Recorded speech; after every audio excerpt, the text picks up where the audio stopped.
What is happening today, my More Squad? We are back with episode 3 of Talk More Sports, hosted by me, your main man, Hudson Moore. Now, I know everybody is having a great 4th of July weekend, celebrating with friends and family, celebrating our beautiful country as we should.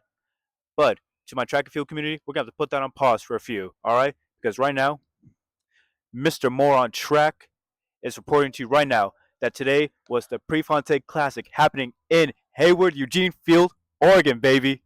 And this was a special one because this is celebrating 50 years of the Prefontaine Classic when it was first created back in 1975. Named after the great Steve Prefontaine, one of Oregon University's greatest track and field athletes. And still, 50 years later, we're celebrating his name, the track meet, and everything. And I gotta say, this was a very special one because we saw a lot of great records. We saw world records being broken, right? Faith Kipyegon broke the women's 1500-meter world record at 3 minutes and 46 seconds. We all know that this woman tried to break it back on June 26th at the Paris Nike Special event. And then just a couple weeks later, breaks the world record in Hayward, Eugene. This woman has to be the greatest 1500-meter runner of all time. You are 3-time Olympic gold medalist, going back from the 2016, 2021, and now last year's 24 Olympic Games in the 1500 meter. And now you have the world record.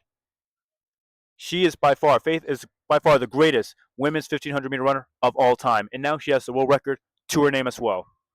Big shout out to her, to what she has accomplished. I hope we get the same exact thing we get to watch again happening in the Tokyo World Championships in August/September. Now, also making her debut in the 400 meter for this outdoor season was the great Sydney McLaughlin, baby. Miss 5-time world record holder and 2-time Olympic gold medalist in the women's 400 meter hurdle. See, when I look at somebody like Sydney, she is not the GOAT. She is the queen, all right? She is the queen of the 400 meter hurdles. Because I feel like the GOAT status is no longer a thing for her. Like, she's too high above that. She is just the queen. She's just the queen. There's no GOAT, there's no anything. She's just the queen, as she rightfully deserves to be. She's an outstanding athlete and running a comfortable 49-second in the women's 400. Now, I've said this before. I truly believe that she can break the women's 400 meter open world record in 47 seconds. I truly believe she can do that. I thought she could have done that last year when she was taking the 400 meter a little bit more seriously leading up to the Paris Olympic Games.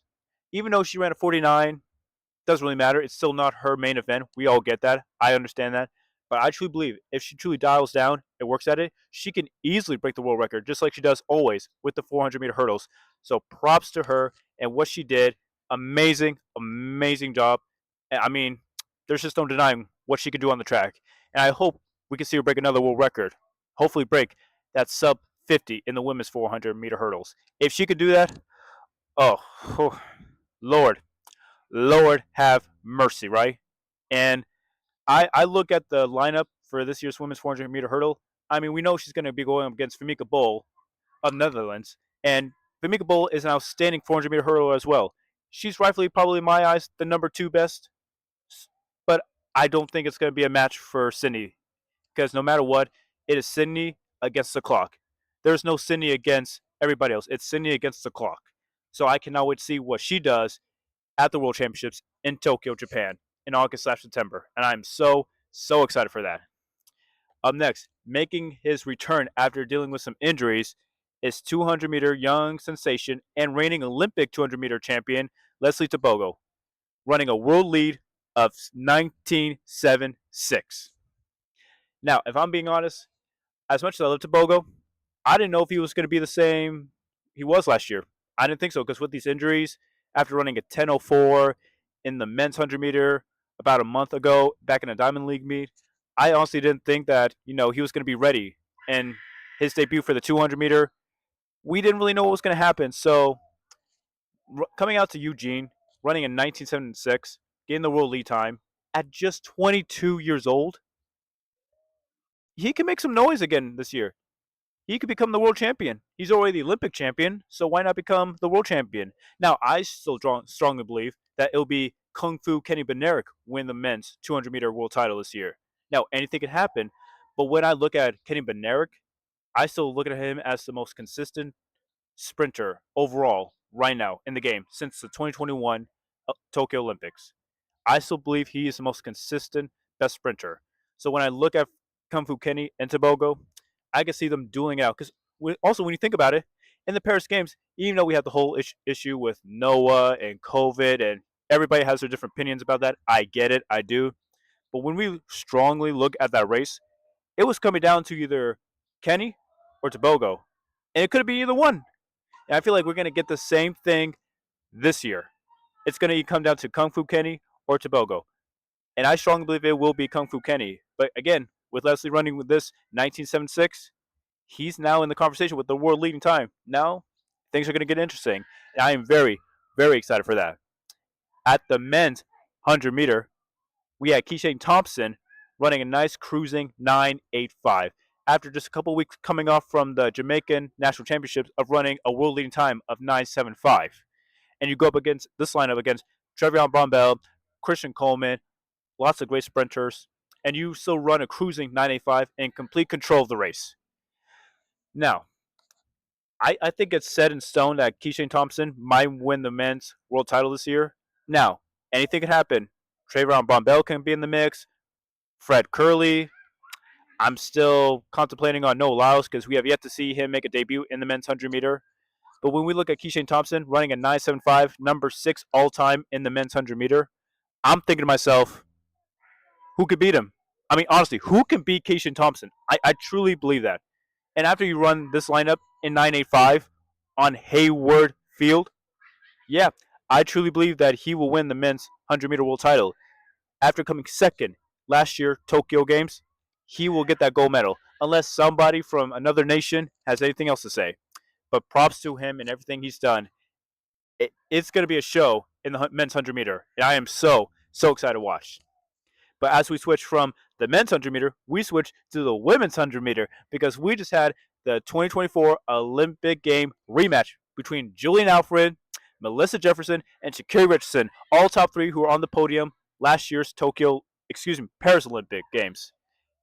And I gotta say, after Melissa Jefferson beating Julian Alfred, Melissa really looks strongly like she could be the favorite to win a world title this year. After taking bronze in last year's Paris Games, you take bronze, and now this year you have the world leading time at 10.75, and you just beat the reigning Olympic champion. She very well could win the world title this year. And Julian Alfred, she could still win it. I mean, she was right there with her. I mean, she's not backing down anytime soon. And when I looked at Julian Alfred from last year, I knew she was going to win the Olympic title in Paris. I knew she was going to, and she did it effortlessly. But when I look at this year, it's a new season, new athletes, new everything. But when I look at Melissa Jefferson, after winning bronze, giving her all the confidence in the world to go into next year's World Championships, I truly believe that she will win it. But it'll definitely come down to it. Now, Sha'Carri Richardson is another story. I have my opinions on Sha'Carri Richardson. Even though you were number 6 all-time in the women's 100 meter, props to you. You are still the reigning world champion back in 2023 in Budapest. But you ran 11.9. And I know you're dealing with injuries. I know after running for track and field at Central Washington University, I had my fair share of injuries, and I completely understand that, especially as a sprinter.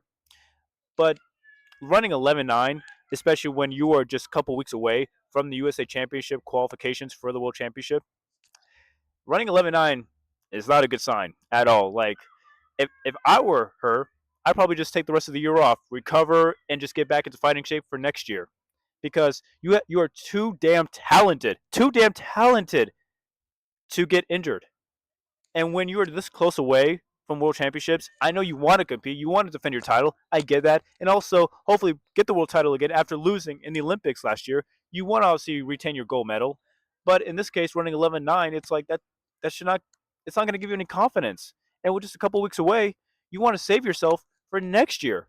I mean, I'm sure she's planning to go to LA in 3 years. So make sure you prep for that. Don't set yourself back. Set yourself up for forward in the future. That's what I would do. But again, she will make her decision. Hopefully she'll give us a great race. But in the end, it will come down to Melissa Jefferson and Julian Alfred in the women's 100-meter. And I am so, so excited for that. Now, also, let's not forget the great Shelly-Ann Fraser, one of women's greatest sprinters of all time. And as she said, this will be her final year competing professionally in track and field at the age of 38. One of the greatest sprinters of all time in women's track and field, no doubt about it. She could be in that mix too. She can always be in that mix. She can easily win a medal. And you never know, maybe the world title. You just never know. I'm not saying she will win it, but again, anything could happen. She has too much damn experience not to win. And we know, as I said, with Julian Alfred and Melissa Jefferson, the noise they're making with this young sensation of sprinters coming in, it's going to be a great show. And I'm so excited. I don't think Sha'Carri Richardson is in that conversation anymore. I have my opinions about her, but in the end, it will come down to Melissa Jefferson and Julian Alfred in that women's 100-meter. And I am so, so excited for that race. I mean, seriously, it's gonna be a great show. And you cannot convince me otherwise. You truly cannot. Now, as next, we got the men's 400-meter hurdles. We got Allison Dos Santos beating out Rai Benjamin, breaking his winning streak right now in the 2025 outdoor season. Now, when I look at Allison, you are part of the big three in the men's 400-meter hurdles with Carson, Rai, and you. And now you take the win over Rai Benjamin in Hayward, Eugene.